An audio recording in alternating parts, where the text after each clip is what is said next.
baba Suntarabaye Rabasharabaya Rababa Suntarababa Suntarabaya Kabo Sintarabaya Rababa Suntarabaya Shata Kabo Sharababa Rabasuntarabaya Rabasitarabaya. Exprime ta soif, exprime ta soif, exprime ta soif, exprime ta soif. Rabasetarabaya Kabo Sintarabaye Ribo Santarabaya Kabo Santarabaya Lebo Santarabaya Raba Lebo Sintarabaya Lebo Santarabaya Kabo Santarabaya Baba Baba Baba Loba Suntarabaya.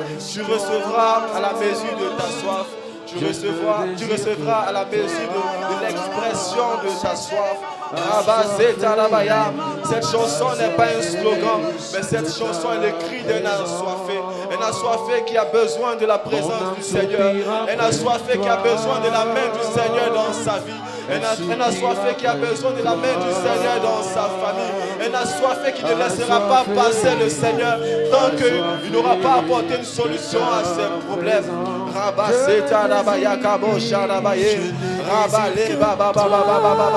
Nous avons un seul désir, c'est la présence du Seigneur dans notre vie. Nous avons un seul désir, c'est la présence du Seigneur dans notre vie. Nous avons un seul désir, c'est la présence du Seigneur face aux défis que nous rencontrons.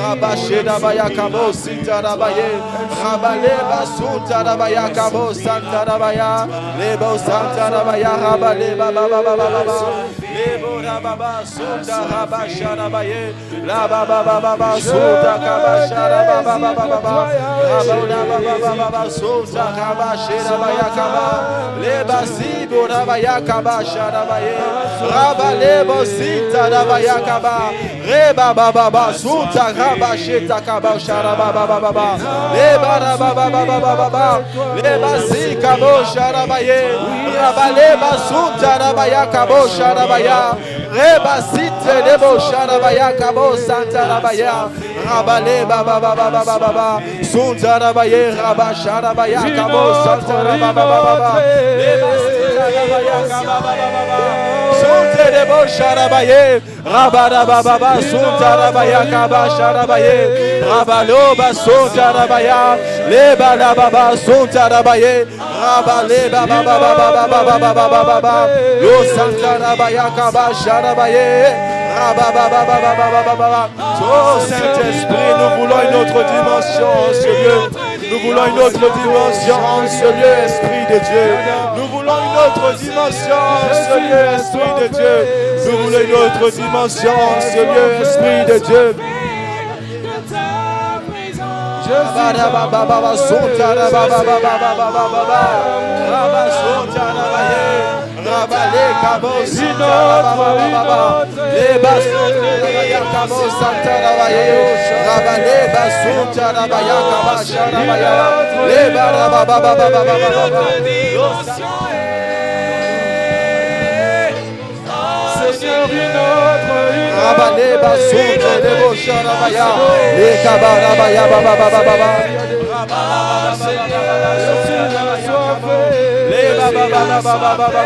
Oh Saint-Esprit, viens étancher nos soifs, Esprit de Dieu.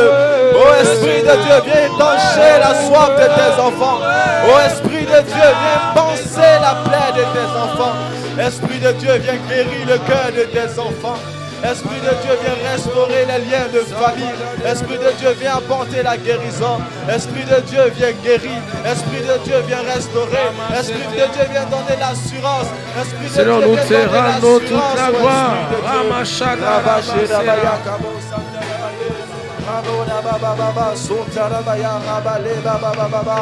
Leba Sintarabaya Rabale Kabo Santarabaye Rabale Baba Baba Suntarabaya Kabo Sharabaye Lebo Baba Suntarabaya Rabale Kabo Santarabaye Lebo Santarabaya Kaba Sintarabaya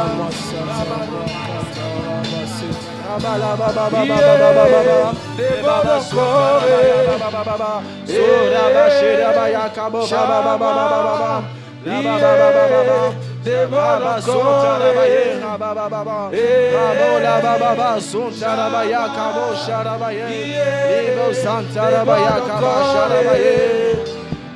Esprit de Dieu, déborde dans ce lieu.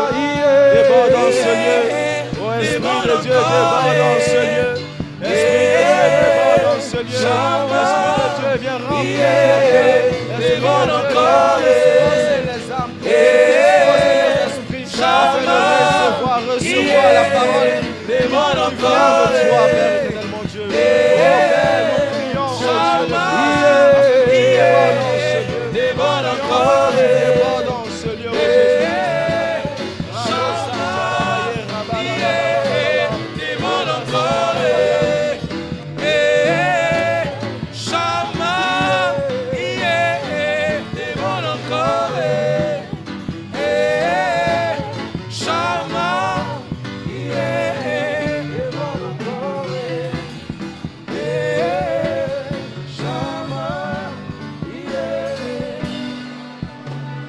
Est-ce que tu peux parler à ton Dieu? Est-ce que tu peux parler à ton Dieu? Je t'entends pas prier. Prie, prie. Parle à ton Dieu. Parle à ton Dieu.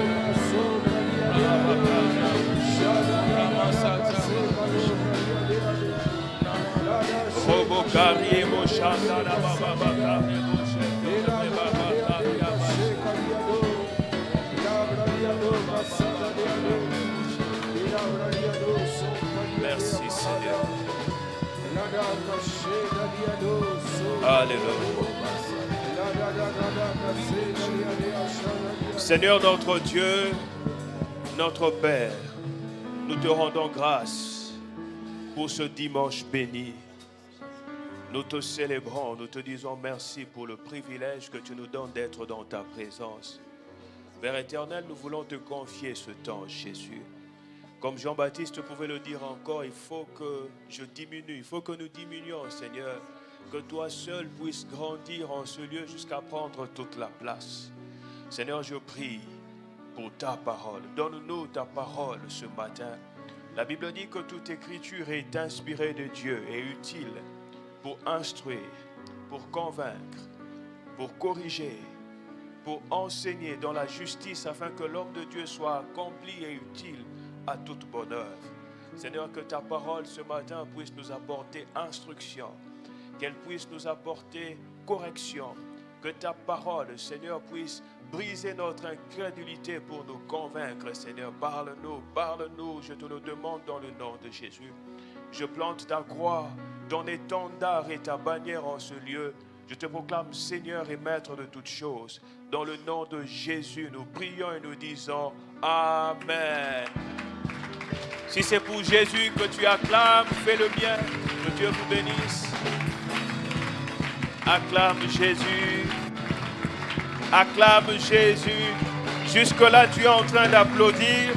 Est-ce que quelqu'un peut acclamer avec des cris de joie? Amen.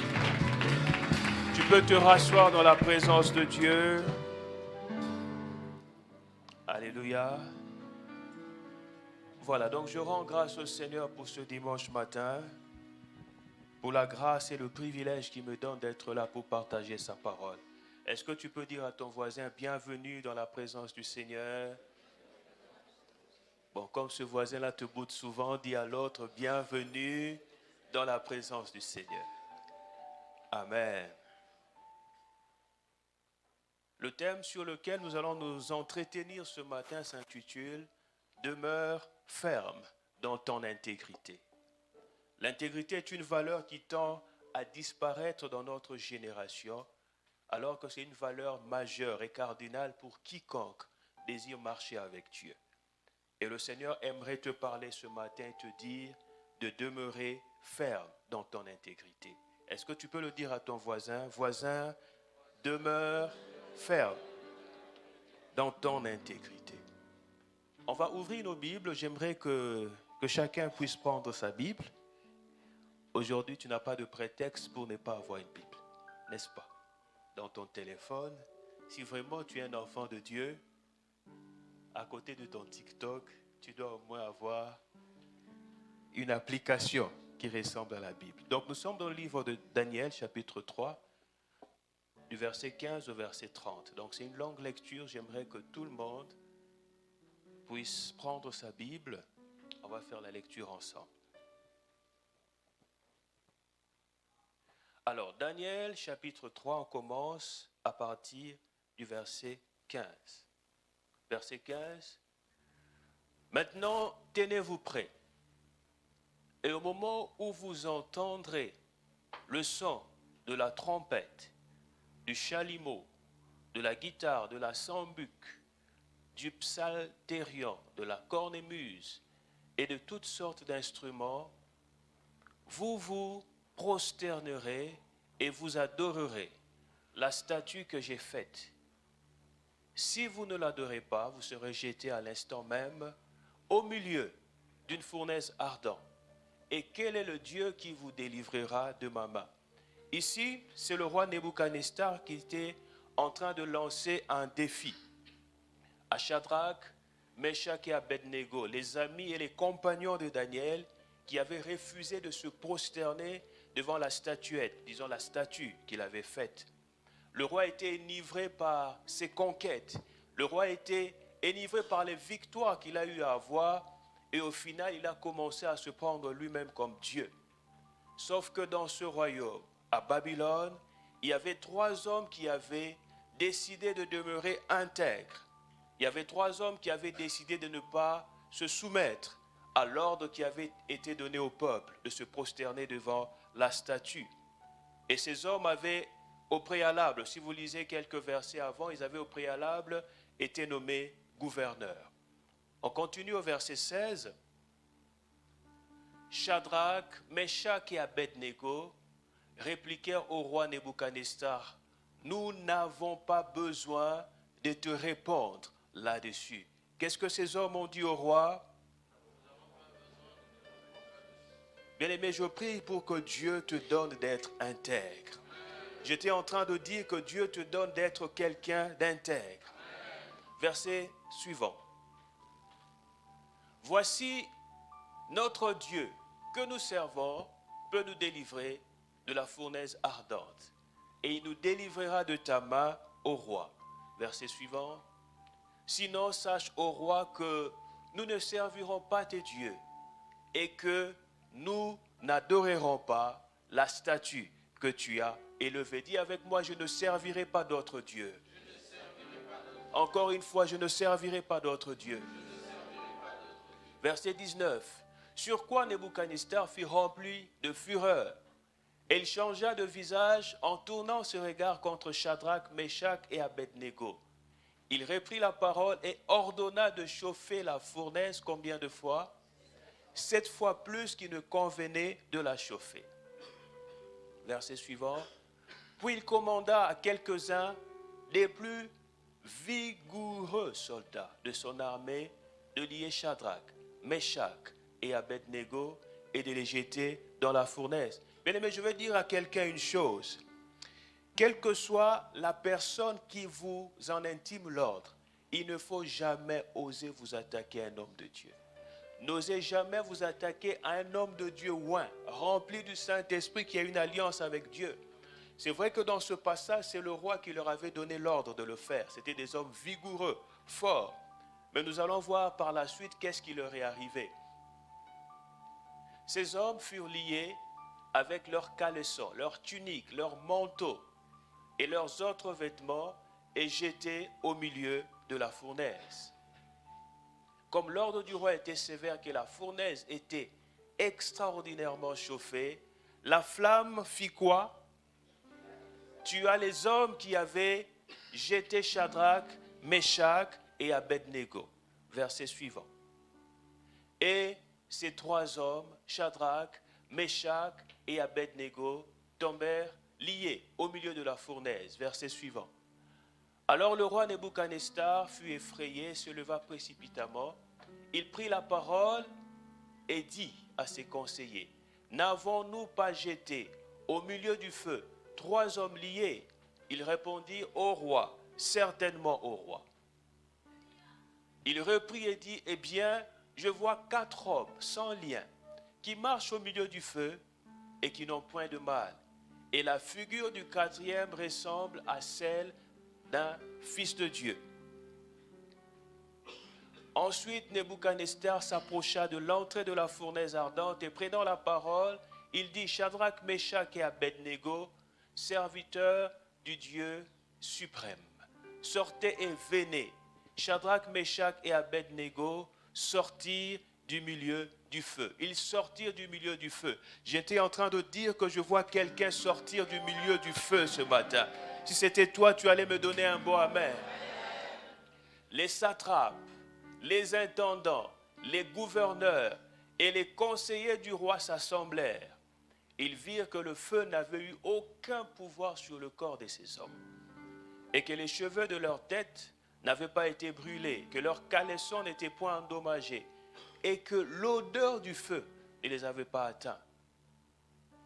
Nebuchadnezzar prit la parole et dit, béni soit le Dieu de Shadrach, de Meshach et d'Abednego, lequel a envoyé son ange et délivré ses serviteurs qui ont eu confiance en lui et qui ont violé l'ordre du roi et livré leur corps, plutôt que de servir et d'adorer aucun autre Dieu que leur Dieu. Verset 29. Voici maintenant l'ordre que je donne. Tout homme, à quelque peuple, nation ou langue qu'il appartienne, qui parlera mal du Dieu de Shadrach, de Meshach et d'Abednego, sera mis en pièces et sa maison sera réduite en un tas d'immondices, parce qu'il n'y a aucun autre Dieu qui puisse délivrer comme lui. Verset 30. Après cela, le roi fit prospérer Shadrach, Meshach et Abednego dans la province de Babylone. Je ne sais pas pour toi, mais quand moi je lis ce texte, j'ai envie d'acclamer le Seigneur. Alléluia. Ici, la Bible nous rapporte une histoire extraordinaire. Et quand vous lisez l'histoire, vous vous rendrez très vite compte que Shadrach, Meshach et Abednego étaient des amis de Daniel. C'étaient ses compagnons. Et si vous lisez les versets qui précèdent, vous verrez un peu dans quelles circonstances ces hommes ont été promus.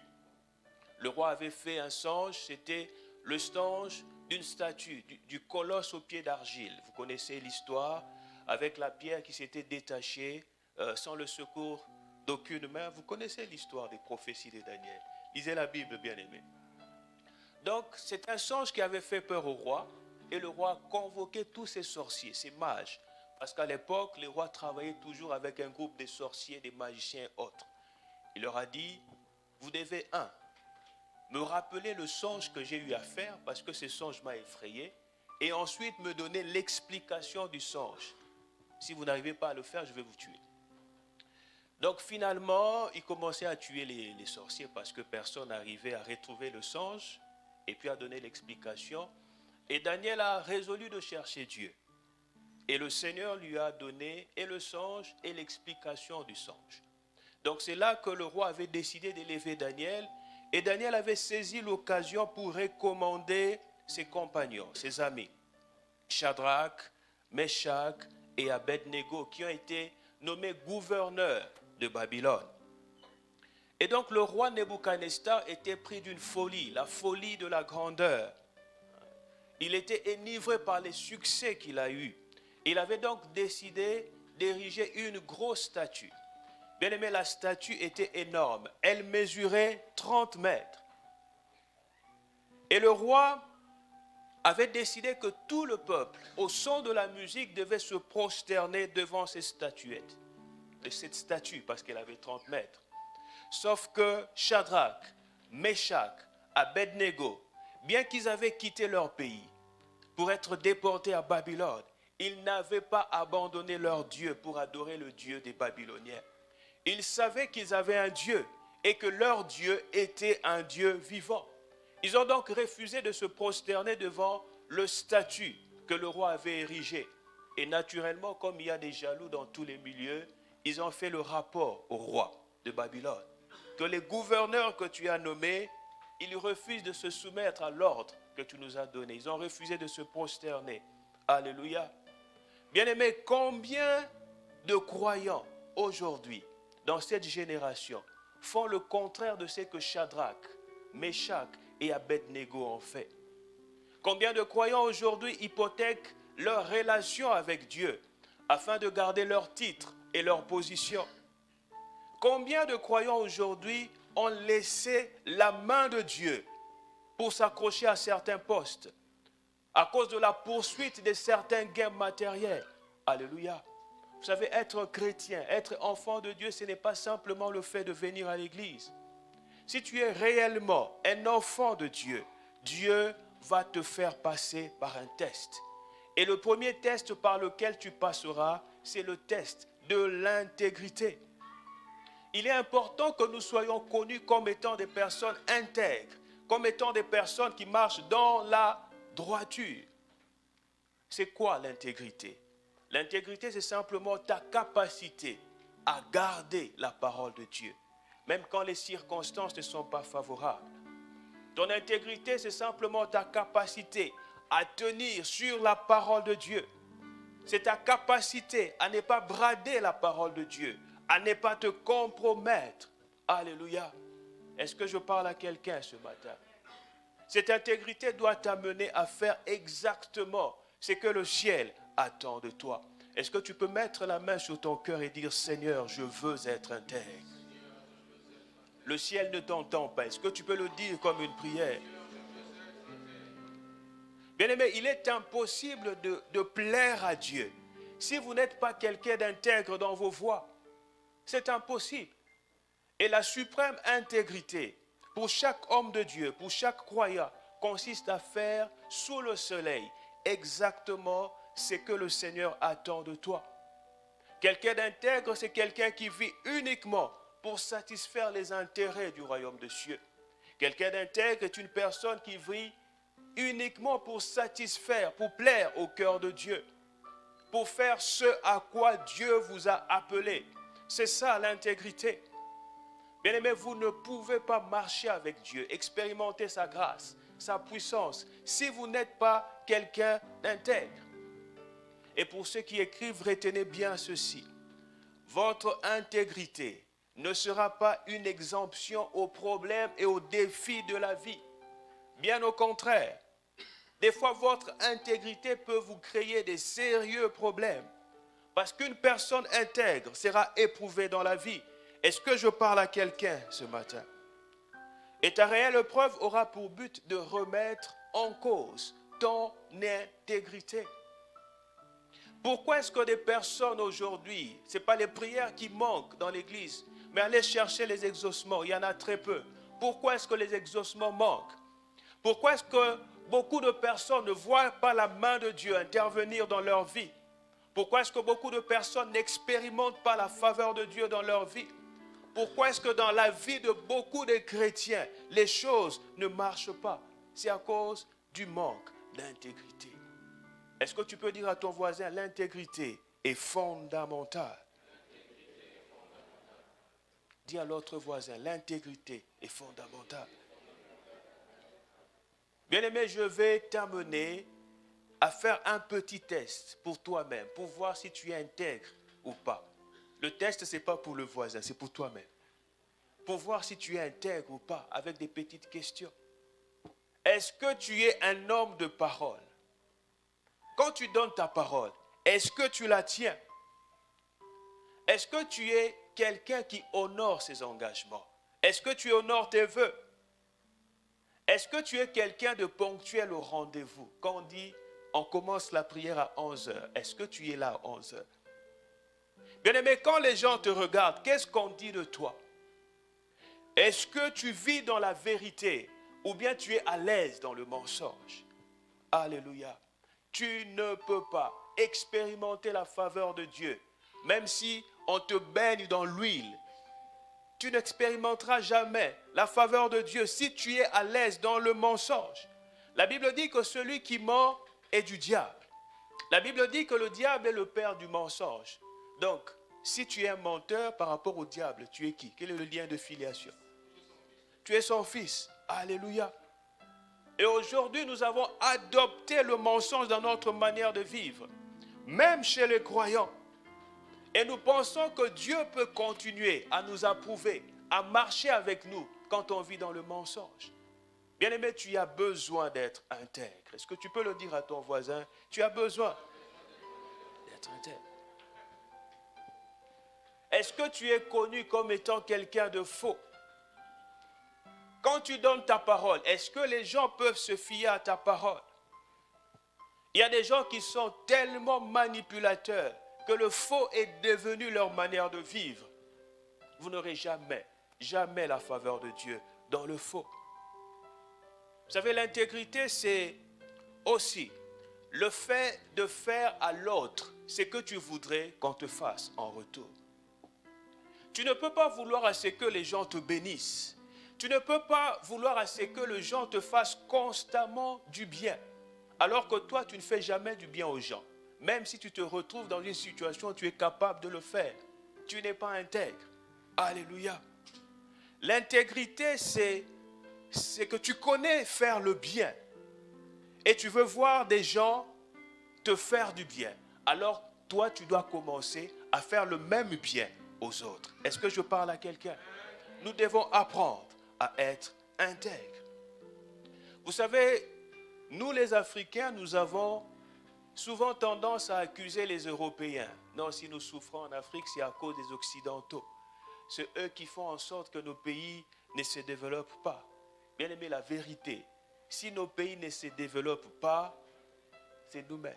C'est parce que nous ne sommes pas intègres. Nous sommes faux. Il y a quelques jours, j'ai suivi une vidéo qui circule sur YouTube. J'étais étonné. Fonctionnaire avec plus de 20 cartes de crédit qui appartiennent à d'autres personnes. Et là, on était en train de l'interroger. C'était un fonctionnaire qui s'occupait d'un département. Il avait 20 cartes de crédit. Bon, on lui a demandé comment est-ce que tu te retrouvais avec 20 cartes de crédit. Déjà, je vais expliquer c'est quoi. C'est une inspection qui a été nommée dans un pays, je ne citerai pas le pays, parce qu'il y avait trop de fonctionnaires fictifs. Des gens qui sont inscrits dans la fonction publique, or en réalité, ce ne sont pas des vrais travailleurs. C'est quelqu'un qui les a inscrits et il encaisse leur salaire. Donc ce monsieur, on l'avait attrapé avec plus de 20 cartes de crédit. Qu'est-ce qu'il faisait? Quand les salaires passent, c'est des fonctionnaires fictifs qu'il avait inscrits. Donc il partait dans les guichets et retirait les salaires de plus de 20 personnes. Une seule personne, il a plus de 20 salaires. Et comme la malhonnêteté rend stupide, bien aimé, qu'est-ce qui s'était passé? Les guichets ne marchaient pas. Donc il est parti à la banque, au front office avec les cartes de crédit et de fait que quand le salaire passe, il fuit avec l'argent, je ne les vois plus. Bon, et pourtant vous travaillez ensemble. Donc qu'est-ce qu'on s'est convenu? Ils m'ont donné leur carte de crédit. Quand l'argent passe, je retire ce qu'ils me doivent et je leur verse le reste. Bon, les flics ont dit d'accord, il n'y a pas de problème. Mais ces gens-là sont où? On veut les voir. Ils n'existent pas. Alléluia. Est-ce que c'est les Blancs qui ont fait ça? Comment toi, un individu, tu peux encaisser plus de 20 salaires? La corruption, bien aimé, le faux, c'est ce qui a pollué nos sociétés. Et si nous disons être chrétiens, alléluia, est-ce que je parle à quelqu'un?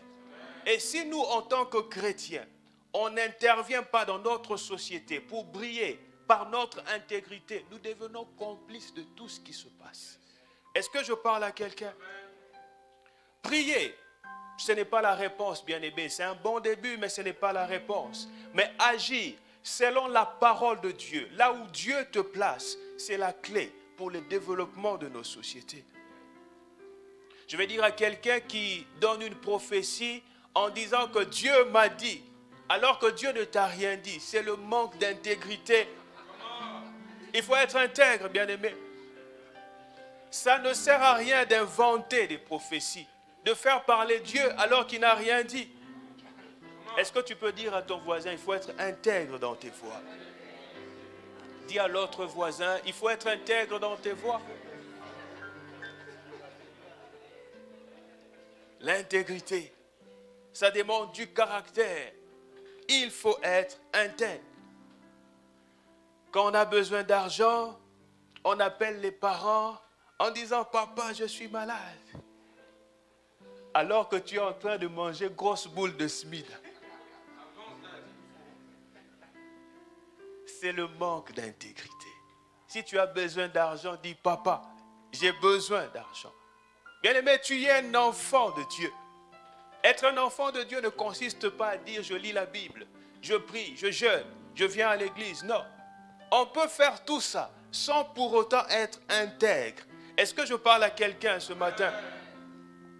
L'intégrité, ce n'est pas le fait de mémoriser de versets bibliques. Ce n'est pas ça. Bien-aimé, si ce n'était que ça, Satan connaît mieux la Bible que beaucoup de pasteurs. Il a osé défier Jésus. Il est écrit, il est aussi écrit. C'est Satan.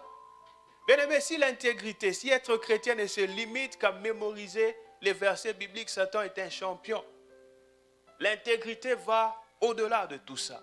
C'est notre capacité à nous identifier à la vérité.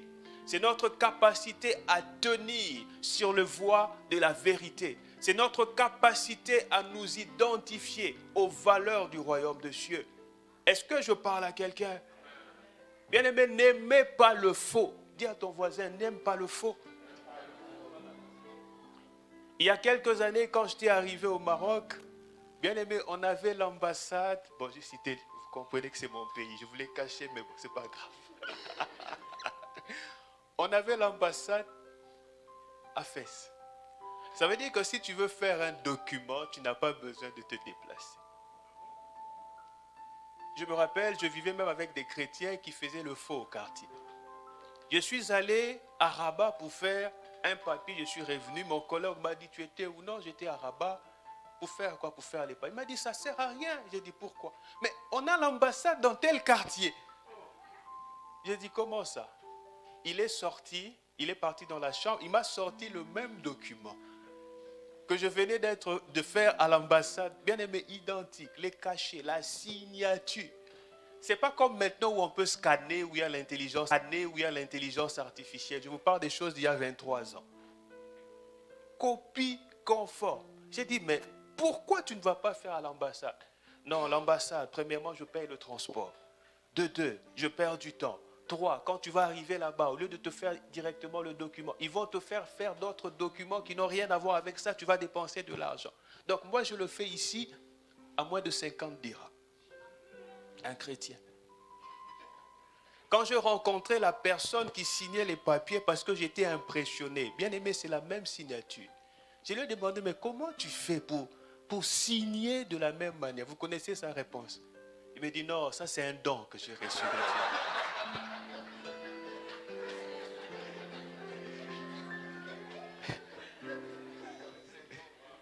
Alléluia. L'intégrité. Soyez intègres, bien-aimés. Il y a quelques années, quelqu'un est venu me voir, il y a plusieurs années. Pasteur, priez pour moi, je veux voyager. J'ai dit, ah, très bien, vous allez où? Non, je vais en France pour m'installer là-bas. J'ai dit, ah, très bien, c'est pour les études, pour les affaires. Il m'a dit, non, pasteur, c'est la ressemblance. Bon, à l'époque, je ne savais pas, c'est quoi la ressemblance? Il m'a sorti, il a ouvert son compte, c'était l'ancêtre de Facebook. On appelait ça i5. Il m'a montré les photos. Bon, moi j'ai cru que c'était lui. Il m'a dit, c'est qui cette personne? J'ai dit, bah, c'est toi. Il m'a dit, non. Je priais pour aller en Europe et Dieu m'a aidé. Je suis tombé sur cet homme, on se ressemble, il vit en France. Donc, il m'a envoyé son passeport. Je vais me faire passer pour cet homme est sorti. J'ai dit, oh, mais si le passeport arrive, il faut le cachet d'entrée. Bien aimé, ils avaient déjà un réseau, ils s'étaient organisés pour avoir un cachet d'entrée légal. Yannick, il faut effacer cette partie. Prie pour lui pour qu'il passe. Bien aimé, si tu viens me voir pour prier pour ça, on va t'arrêter. Alléluia. Bien aimé, n'aimez pas le faux. Dis à ton voisin, n'aime pas le faux. N'aime pas le faux. Il faut accepter ce que vous avez. Il faut accepter de vivre avec ce que Dieu vous a donné et travailler pour avoir mieux. Mais n'accepte pas le faux. Alléluia. Ne venez pas dire que Dieu a fait, alors que Dieu n'a pas fait. Si Dieu n'a pas fait, attendez-le. Ne fabriquez pas de faux miracles. Ne fabriquez pas de fausses prophéties. N'essayez pas de fabriquer des témoignages quand Dieu n'a pas encore fait. Soyez intègre. Est-ce que tu peux dire à ton voisin, sois intègre? Alléluia. Bien aimé, je n'arrive pas à comprendre comment est-ce que les gens peuvent fabriquer des faux miracles, fabriquer de fausses prophéties. Bien aimé, c'est pour aller où avec ça? C'est pour faire quoi? Le Dieu que nous servons est puissant. Alléluia. S'il n'est pas intervenu, bien aimé frère, toi-même tu dis que tu adores un Dieu qui est puissant. S'il ne s'est pas encore montré, bien aimé, attends-le. Alléluia. Si Dieu n'a pas encore décidé d'agir dans ta vie, il faut l'attendre. Est-ce que je parle à quelqu'un? On va lire Hébreux chapitre 11, le verset 6.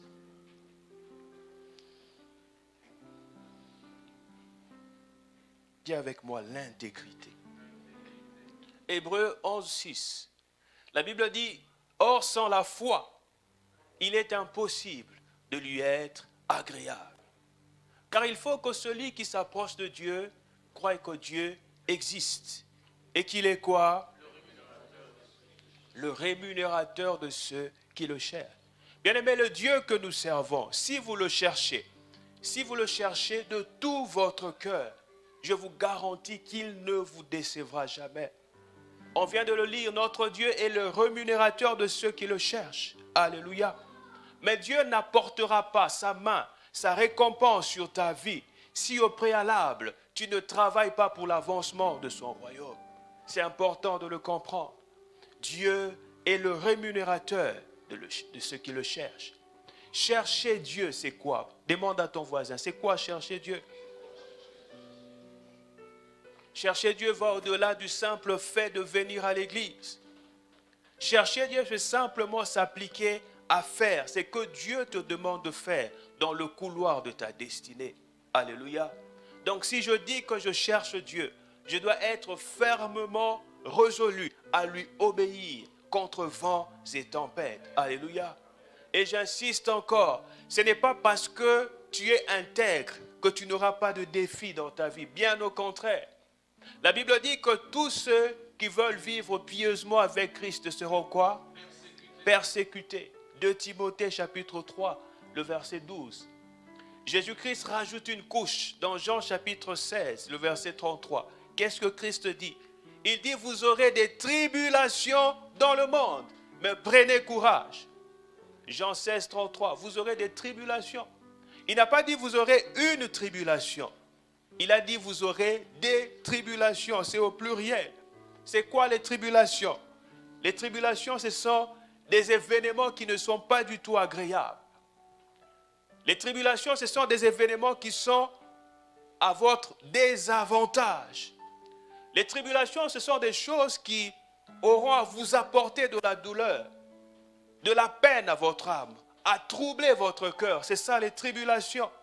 Dieu dit, vous aurez la tribulation, des tribulations dans le monde, mais prenez courage, car j'ai vaincu le monde. Alléluia. Mais Jésus-Christ aurait pu vous dire, mais bon, quand vous êtes mes enfants, vous venez à l'église, vous n'aurez aucun problème. Bien-aimés, aujourd'hui, on a un évangile où on dit aux gens, il n'y aura pas de problème. Si Dieu est avec toi, tout va bien. Bien-aimé, c'est faux. C'est un mensonge. Dis à ton voisin, c'est faux. Tout va bien, oui, mais par la foi. Alléluia. Christ dit, vous aurez des tribulations dans le monde. Mais prenez courage car j'ai vaincu le monde. Ce n'est pas moi qui le dis, c'est Jésus-Christ qui l'a dit. Tu l'as lu dans ta Bible, n'est-ce pas? Des tribulations, des aventures désagréables. Oh non, Seigneur, moi je ne comprends pas. J'ai prié, mais on vient de me chasser de la maison. Et tu décides de déchirer ta Bible. Bon, si tu déchires ta Bible, tu vas prendre quoi à la place? Alléluia. Non, il y a longtemps que je suis à l'église, je prie, mais les autres se marient. Moi, je n'ai pas encore gagné mariage ni mari. Bien aimé, on t'a dit que c'est la loterie. Et si Dieu venait te dire, ma fille, je t'appelle au ministère de célibat, qu'est-ce que tu vas penser? Est-ce que je parle à quelqu'un ce matin? Ah, tu ris, hein? C'est un ministère, c'est un appel aussi. Qui veut cet appel sur sa vie? Alléluia. Bien-aimé, le fait que Dieu t'ait appelé peut exiger de toi que tu passes par le feu. Alléluia. J'ai une question à te poser. Qui a cherché Dieu? C'est Abraham qui a cherché Dieu ou bien c'est Dieu qui est parti le chercher? Abraham était tranquillement chez lui. Dieu lui est apparu. Il lui a dit quitte ta maison, quitte ta patrie, quitte la maison de ton père. Il lui a fait plusieurs promesses. Et Abraham obéit. Mais il fait 25 ans. 25 ans pour avoir un enfant. Alors que Dieu lui avait promis ça. C'est Dieu qui est parti le chercher. Bien aimé, est-ce que c'est normal? Quelqu'un à qui Dieu a parlé. Alléluia. Est-ce que c'est normal? Alors que les gens tout autour d'Abraham avaient des enfants sans problème. Et pourtant, lui qui a reçu la promesse, bien aimé, 25 ans. Est-ce que c'est normal? Tu refuses de me répondre. Pose la question à ton voisin. Est-ce que c'est normal? Est-ce que vous pensez que ces 25 années étaient des années de loisirs pour Abraham? Alléluia. Et la Bible l'appelle le père de la foi. Pourquoi? C'est parce qu'il n'y a jamais de foi sans épreuve. Est-ce que je parle à quelqu'un? Tant que ta foi n'a pas encore été éprouvée, on ne peut pas encore l'appeler foi. La Bible dit que l'épreuve de ta foi produira la patience. Jacques chapitre 1, le verset 3. L'épreuve de ta foi produira la patience. Elle ne produira pas la démission. Elle ne doit pas produire l'angoisse. Elle ne doit pas produire les murmures. Elle ne doit pas produire la rébellion vis-à-vis de Dieu. L'épreuve de ta foi ne doit pas produire l'abandon de l'Église, mais la patience. Est-ce que je parle à quelqu'un? Mais aujourd'hui, nous avons des chrétiens hyper pressés. Ils veulent aller vite, tout avoir tout de suite. Mais ils ne veulent pas passer par le processus de la visitation. Dis à ton voisin, il y a toujours un processus. Il y a toujours l'épreuve. Alléluia. Vous savez comment est-ce que Dieu procède dans la plupart du temps? Dans la plupart du temps, quand Dieu t'accorde une promotion, juste après la promotion, c'est l'épreuve qui vient frapper à ta porte. Alléluia. La promotion est arrivée, tu as célébré Dieu, tu as dansé, tu as témoigné à l'église. Mais juste après, c'est l'épreuve qui vient. Alléluia. Mais comment est-ce que possible? Dieu ne m'a-t-il pas visité? C'est Dieu qui m'a pourtant élevé. Oui. Shadrach, Meshach et Abednego, quelques versets avant, ils étaient nommés gouverneurs de Babylone, des étrangers, des gens qui étaient amenés en captivité.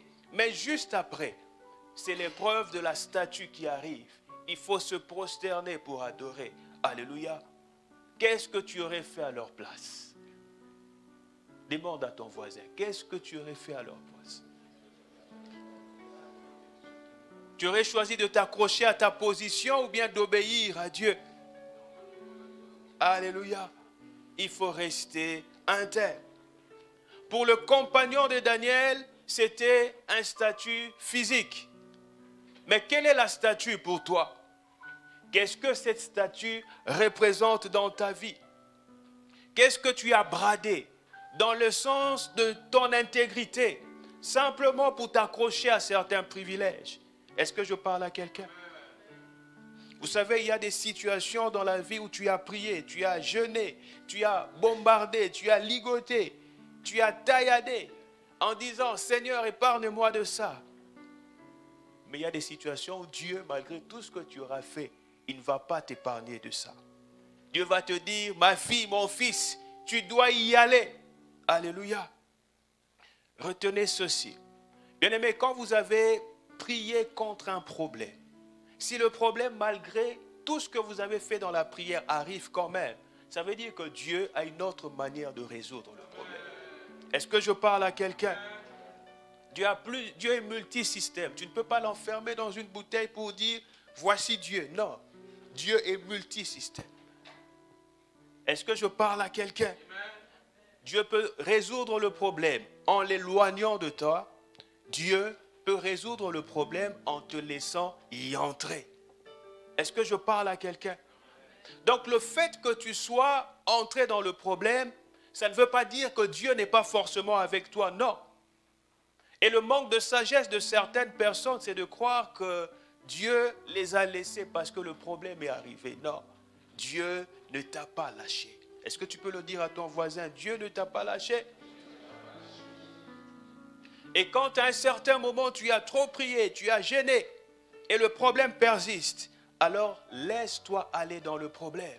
Ça veut dire que Dieu a choisi de le résoudre autrement. La Bible nous rapporte l'histoire de Job. Et vous savez comment est-ce qu'on introduit Job dans Job 1:1? La Bible introduit Job en disant de lui qu'il était un homme intègre et droit. C'est comme ça que la Bible introduit Job. C'était un homme intègre et droit. Et vous savez ce qui est arrivé parce qu'il était intègre et droit. Alléluia. Le diable a laissé les maisons de tous les malauds de la République. On a envoyé dans la maison de Job. Pourquoi? Parce qu'il était intègre et droit. Alléluia. Est-ce que je parle à quelqu'un? Comment vous pouvez imaginer que tous les braqueurs, tous les bandits, tous les voleurs, tous les brigands, tous les fausseurs étaient dans la République, mais Satan a choisi une maison, une seule maison, la maison de celui qui était intègre et droit, attesté par le ciel, pas par les hommes. Alléluia. Si vous étiez à la place de Job, vous alliez faire quoi? Imaginez la scène. C'est facile quand on lit. Imaginez la scène. Vous perdez tous vos enfants le même jour. Vous perdez toutes vos affaires le même jour. Et pourtant, c'est toi qui disais aux gens, allez à l'église, je viens te chercher le dimanche matin. Mais c'est à toi que le malheur arrive. Alléluia. Et les gens commencent à se moquer de toi. Ah, ce n'est pas toi qui parles de Dieu ici, là, matin, midi, soir. Mais où est ton Dieu? Alléluia. Bien-aimé, comment est-ce que tu vis quand les gens se moquent de ton Dieu, alors que tu sais très bien que Dieu est avec toi? Comment est-ce que tu traverses ça? Est-ce que je parle à quelqu'un? Alléluia. Bien-aimé, cette situation, certains d'entre vous, vous allez la vivre. Vous allez être confrontés à ça. Et moi-même, j'ai aussi été confronté à ça. Les gens m'ont demandé, mais ton Dieu que tu cherches sans relâche, il est où? Où est ce Dieu-là? Sauf qu'il faut dire aux gens, alléluia, quand vous lisez un livre, ne concluez jamais sans avoir lu jusqu'à la fin. Est-ce que je parle à quelqu'un? Le Dieu que nous servons est un grand Dieu. C'est un grand Dieu. Il est l'alpha et l'oméga, le commencement et la fin. Bien-aimé, quand Dieu commence quelque chose, il l'amène toujours à la perfection. Et je vais plus loin. Dieu ne va jamais mal finir ce qu'il a bien commencé dans ta vie. Alléluia. Est-ce que je parle à quelqu'un? Je peux prophétiser sur ta vie. Je prophétise sur ta vie une intervention surnaturelle à tous égards, afin que ta vie prenne la trajectoire que le ciel lui a assignée dans le nom de Jésus. Je déclare que Dieu achève ce qu'il a commencé dans ta vie. Job, il a tout perdu. Et écoutez les propos de sa femme. Job 2:9. Maudit Dieu et meurt. Ça veut dire quoi? Ça veut dire maudit Dieu et laisse-moi me remarier quand même. Parce que cette femme était tenue par la loi. Elle savait que tant que son mari était vivant, elle n'avait pas le droit de se remarier. Alléluia. Mettez-vous à la place de Job qui entend ça. Celle qui bouffait mon argent. Il y a quelques mois, je lui ai acheté une Mercedes. Je l'ai envoyée en vacances à Dubaï. Elle profitait de ma richesse. Alléluia. Maintenant que je suis malade, je suis pauvre, elle me dit de maudire Dieu, de mourir. Qu'est-ce que tu allais faire à la place de Job? Pose la question à ton voisin. Qu'est-ce que tu allais faire?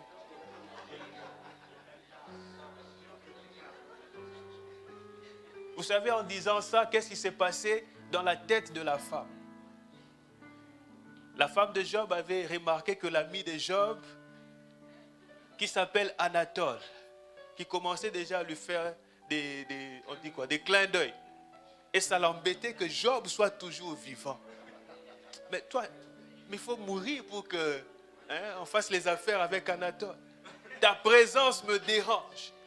C'est ce que la femme de Job était en train de lui dire implicitement. Vous savez, dans la vie, On ne connaît pas le cœur des gens. Ma mère me disait toujours, on connaît les visages des gens. Mais les cœurs des gens, alléluia. Et puis les traitements qu'on accorde à quelqu'un qui a, ce n'est pas le même traitement qu'on lui accorde quand il n'a pas. Alléluia. C'est pour ça que je prie de tout mon cœur que le Dieu du ciel te donne de toujours avoir. Bien-aimé, c'est ton Amen qui libère la gloire de Dieu. L'intégrité. La marche dans l'intégrité ne va pas t'exempter de problèmes. Justement, tu passeras par des tribulations. La bénédiction divine est souvent suivie des tribulations, des persécutions. Cependant, seule l'épreuve introduira dans ta vie la présence du quatrième homme. Bien-aimé, tant que tu n'as pas connu de preuve, jamais tu ne verras la tangibilité de Dieu. Tu seras un théoricien. Celui qui n'accepte pas d'entrer dans la fournaise du feu de l'épreuve ne verra pas l'intervention du quatrième homme dans sa vie. Alléluia. Il faut accepter de passer par les problèmes que tu traverses. Et Dieu saura lui-même comment intervenir de manière élogieuse et éloquente. On va lire Daniel chapitre 3. On va revenir sur notre texte. On lira les versets 17 et 18. Il me reste combien de temps, Jacqueline? 10 minutes. Daniel. Voici notre Dieu que nous servons peut nous délivrer de la fournaise ardente et il nous délivrera de ta main au roi. Verset 18. Sinon, sache, ô roi, que nous ne servirons pas tes dieux et que nous n'adorerons pas la statue d'or que tu as élevée. Alléluia. Et on a pris ces hommes, les compagnons de Daniel, et on les a jetés dans la fournaise parce qu'ils ont été intègres. Pose la question à ton voisin, est-ce que ton intégrité t'a déjà conduit dans des problèmes?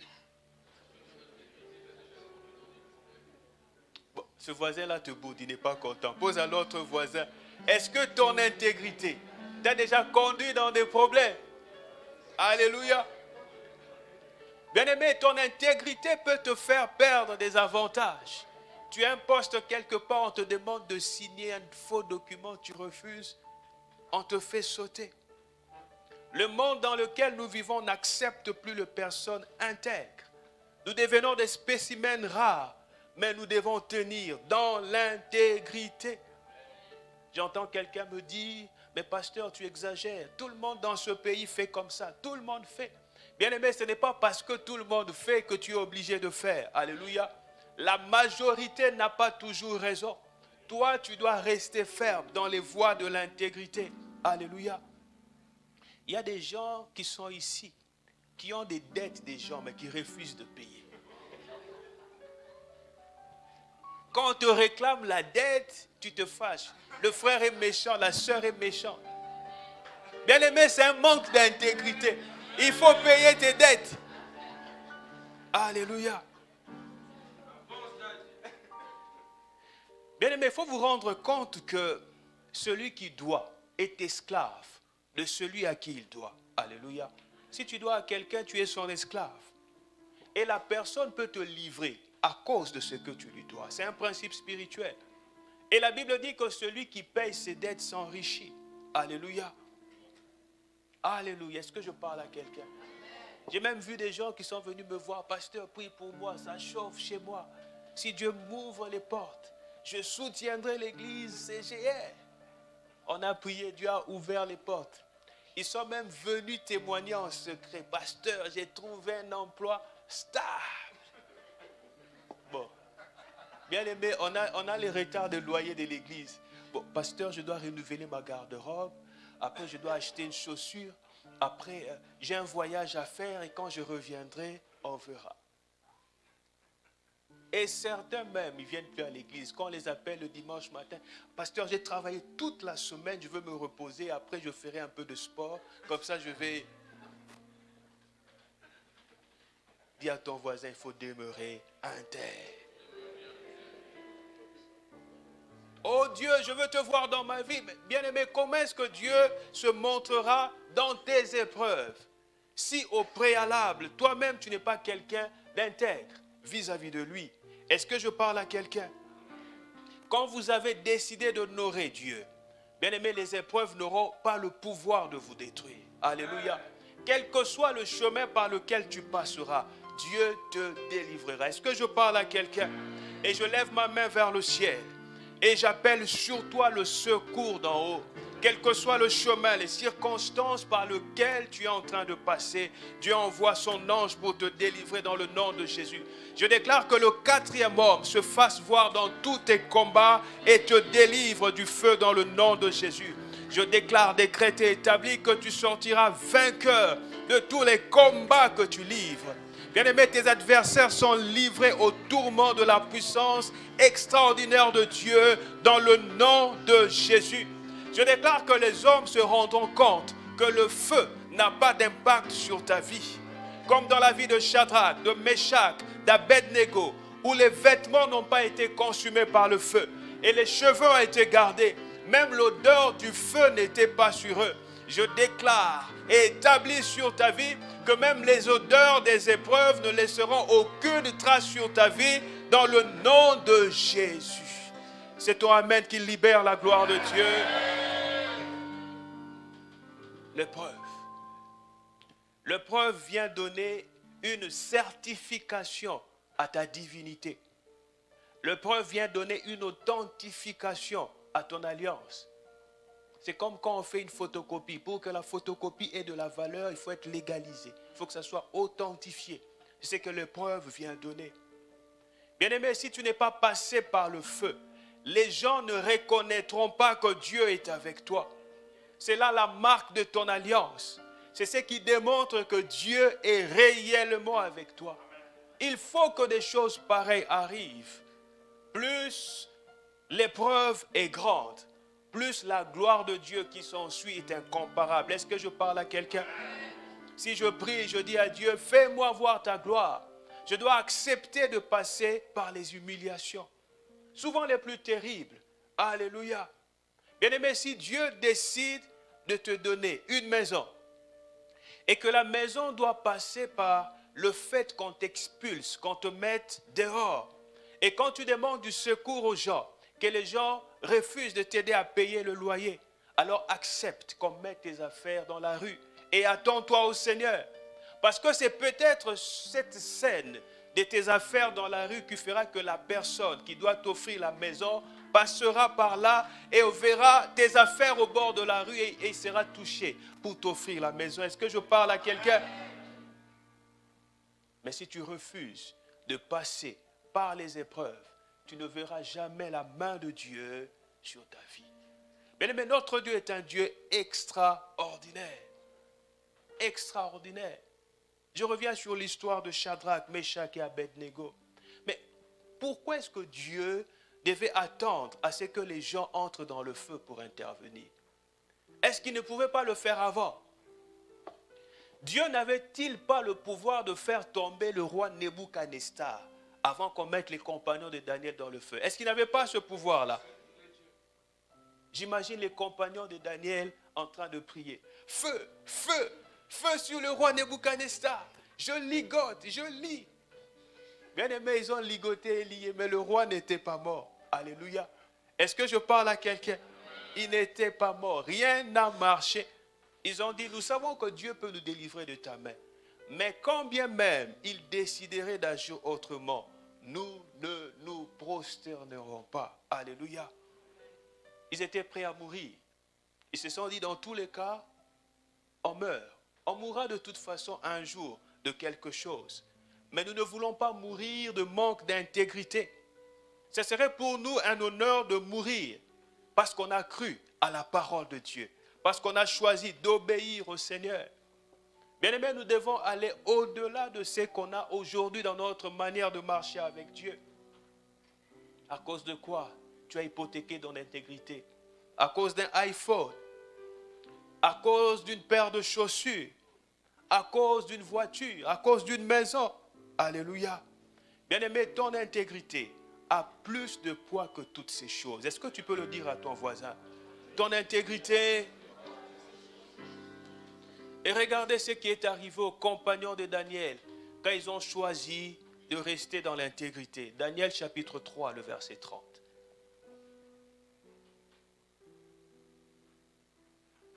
On va finir ici. Daniel chapitre 3, le dernier verset. Après cela, le roi fit prospérer. Le roi fit quoi? Shadrach, Meshach et Abednego dans la province de Babylone. Alléluia. J'aimerais dire à quelqu'un que l'endroit où tu as été humilié, c'est au même endroit que Dieu va te lever. Je pensais qu'il s'agissait de toi. C'est ton Amen qui attire la gloire de Dieu. Je reprends, l'endroit où tu as été humilié, c'est au même endroit que Dieu va te lever. Dans ta famille, les gens ne t'ont pas respecté. Et c'est dans cette même famille qu'ils vont te respecter. Parce que Dieu viendra te justifier au milieu de ceux qui t'ont déshonoré. Que cela soit ton partage, que cela soit ta portion, dans le nom de Jésus. Est-ce que tu peux te lever? Rends grâce à Dieu, rends grâce à Dieu.